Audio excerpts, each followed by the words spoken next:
नमस्कार साथियों, CG job education में आप सभी का बहुत बहुत स्वागत है। साथियों, पंडित सुंदरलाल शर्मा मुक्त विश्वविद्यालय द्वारा आज प्री डीएलएड एवं प्री बीएड का परीक्षा आयोजित किया गया था। आज के इस वीडियो में मैं प्री डीएलएड मॉडल उत्तर बताने जा रहा हूं। जी हां, इस वीडियो में हम हिंदी विषय के मॉडल उत्तर देखेंगे। जिन साथियों ने प्री डीएड का परीक्षा दिया हुआ है, प्री डीएलएड की परीक्षा दिया हुआ है, उनका हिंदी का 10 प्रश्न का संभावित मॉडल उत्तर मैं इस वीडियो में बताने जा रहा हूं। चैनल को सब्सक्राइब करके रखेंगे। सभी विषय के मॉडल उत्तर एक एक करके हम लाते जाएंगे। चलिए शुरू करते हैं। देखिए, विषय हिंदी है, खंड ए है, सेक्शन फर्स्ट है, सामान्य हिंदी बोध के प्रश्न हम ले रहे हैं। सर्वप्रथम हमारा प्रश्न है, निम्नलिखित में से कौन सा पुल्लिंग शब्द है। देखिए, पुल्लिंग शब्द कौन सा है? 4 ऑप्शन आपको दिख रहा है, गंगा, लक्ष्मी, दुर्गा, राम। अब यहां चूंकि आप जान रहे हैं गंगा शब्द जो है आपका स्त्रीलिंग है, लक्ष्मी शब्द भी स्त्रीलिंग है।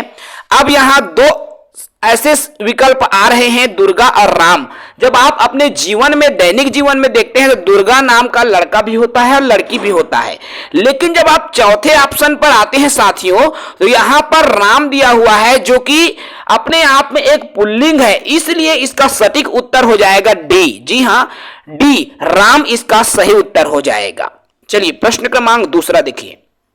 दूसरा प्रश्न है, निम्न में से कौन सा दिन का विलोम है? यह तो इतना सरल सा सवाल है मेरे दोस्तों, कोई भी साथी इसको बना सकते हैं। तो भाई, दिन का विलोम क्या होता है? दिवस तो नहीं होगा, ये तो इसको समानार्थी हो गया। ठीक है, तो दिन का विलोम हो जाएगा रात। ठीक है, विलोम मतलब यहां पर उल्टा शब्द की बात कहा जा रहा है और उल्टा शब्द हो जाएगा दिन का रात, तो बी इसका सही उत्तर हो जाएगा। प्रश्न क्रमांक तीसरा देखिए, निम्न में से कौन सा गाय का पर्यायवाची शब्द है? अब पर्यायवाची अर्थात गाय को और क्या बोला जाता है? तो बैल तो होगा नहीं, है ना, बैल नहीं बोला जाता। बिल्ली काहे बोलेंगे? मरकट मतलब बंदर होता है, तो धेनु, धेनु मतलब गाय होता है, तो बी इसका सही उत्तर हो जाएगा तीसरा का। देखिए, सेट अपने हिसाब से मिला लेंगे भाई। चलिए आगे बात करेंगे। प्रश्न क्रमांक चौथा, सामान्य हिंदी की बात कर रहा हूं। चौथा प्रश्न है, निम्न में से प्रत्यय से युक्त शब्द है। अब प्रत्यय शब्द हमको बताना है। देखिए, महावीर, गंगा, सोना, पानी। सोना, पानी, गंगा ये तीनों नहीं है, तो सही उत्तर हो जाएगा भाई ए, महावीर। जो देखो, महावीर मतलब जो वीर बहुत ज्यादा महान है, बहुत ज्यादा उनमें वीरता है, महावीर, तो ये क्या हो जाएगा भाई? प्रत्यय युक्त शब्द हो जाएगा। चलिए प्रश्न पांचवा देखिए।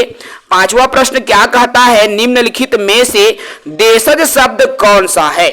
देखिए, देशज शब्द अर्थात ऐसे शब्द जिसका जन्म अपने ही देश में, अपने ही क्षेत्र में हुआ हो, वो देशज है। जैसे डॉक्टर, ये अंग्रेजी के शब्द है, इंजीनियर ये भी अंग्रेजी के शब्द है, मास्टर ये भी अंग्रेजी के है, तो इसका सही उत्तर हो जाएगा डी, पगडंडी।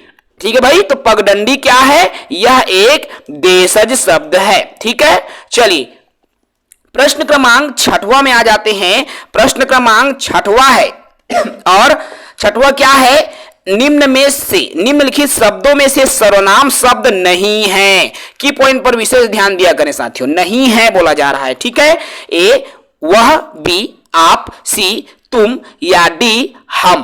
तो देखिए, अब यहां पर लोगों को कंफ्यूजन हो रहा है और चूंकि ये स्टार्स लगा हुआ प्रश्न भी लोग मान रहे हैं, लेकिन हम जहां तक इसका आंसर ले पाए हैं, इसका सही उत्तर, इसमें जो सही उत्तर हो जाएगा हम होना चाहिए। ठीक है, क्योंकि सर्वनाम के 11 प्रकार जो शब्द होते हैं, सर्वनाम में 11 शब्द होते हैं। सबसे पहले सर्वनाम के 11 शब्दों को मैं बता देता हूं। देखिए साथियों, आपको यह स्क्रीन पर दिख रहा है 11 सर्वनाम के शब्द, जिसमें मैं, तू, आप, यह, वह, जो, सो, कोई, कुछ, कौन, क्या, ये 11 सर्वनाम के शब्द होते हैं और इसमें से एक शब्द नहीं आया है, वह है हम। हम शब्द यहां पर नहीं आया है। और हमारा प्रश्न क्या है, कौन सा सर्वनाम नहीं है? तो जो हम शब्द है वही आपका सर्वनाम नहीं होगा। तो देखिए, ये जो आपका हम शब्द है ये सर्वनाम शब्द नहीं है और डी हमारा सही उत्तर हो जाएगा।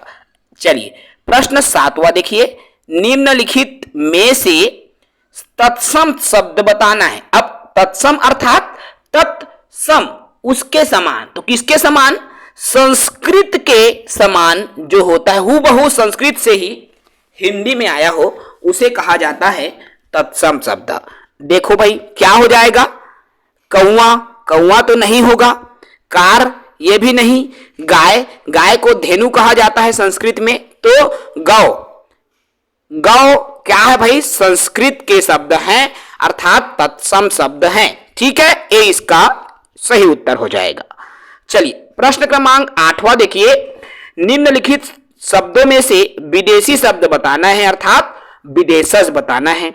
देखिए, बालक, कामधेनु, किताब, गंगा। अब ये 4 ऑप्शन आपको दिख रहा है, इनमें से विदेशज शब्द कौन सा है? तो गंगा जो शब्द है साथियों वो देशज है, बालक शब्द भी देशज है, कामधेनु भी देशज है, और यहां पर जो उत्तर है किताब, ये जो किताब शब्द है वह देशज शब्द नहीं है बल्कि विदेशी शब्द है। ठीक है भाई, अब यहां ये जो किताब है कौन सी भाषा का शब्द है ये भी एक सवाल बनता है, तो मैं आपको देखिए साथियों, ये जो किताब शब्द है वह विदेशी भाषा का शब्द है अर्थात यह विदेशी में अरबी भाषा का शब्द है किताब।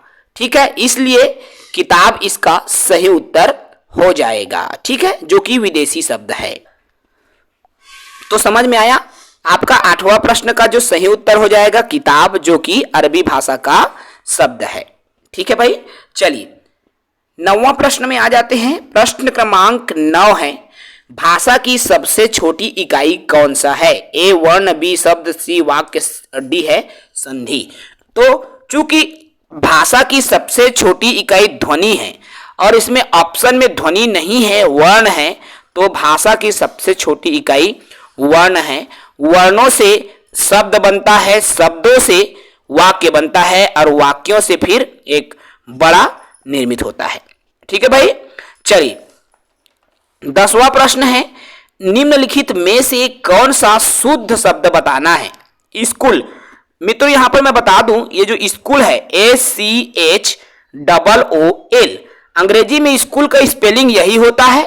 और 12 खड़ी से आप जानते हो कि CHOO लगा है मतलब बड़ा ऊ की मात्रा लगा है। भाई देखो, अंग्रेजी में यहाँ O लगा है मतलब बड़ा ऊ की मात्रा है, मतलब स्पष्ट है स्कूल जो है बी वाला उत्तर सही हो जाएगा। बिल्कुल सटीक आंसर। 10 में 10 जो आंसर मैं बताया हूं हिंदी, सामान्य हिंदी बोध का 100% सही उत्तर हमने लेने का प्रयास किया है। और जिन साथियों का भी 10 में 10 बन रहा है उन सभी को बहुत बहुत बधाई, क्योंकि 10 में 10 आराम से आप ला सकते हैं। इतना सरल प्रश्न प्री डीएलएड पंडित सुंदरलाल शर्मा के इस परीक्षा में पूछा गया था। बहुत जल्दी आपको अन्य विषय के भी प्रश्न पत्र विथ आंसर मॉडल उत्तर के साथ मिलेगा। चैनल को सब्सक्राइब करें, बहुत जल्दी आपके सामने आने वाला है। जय हिंद।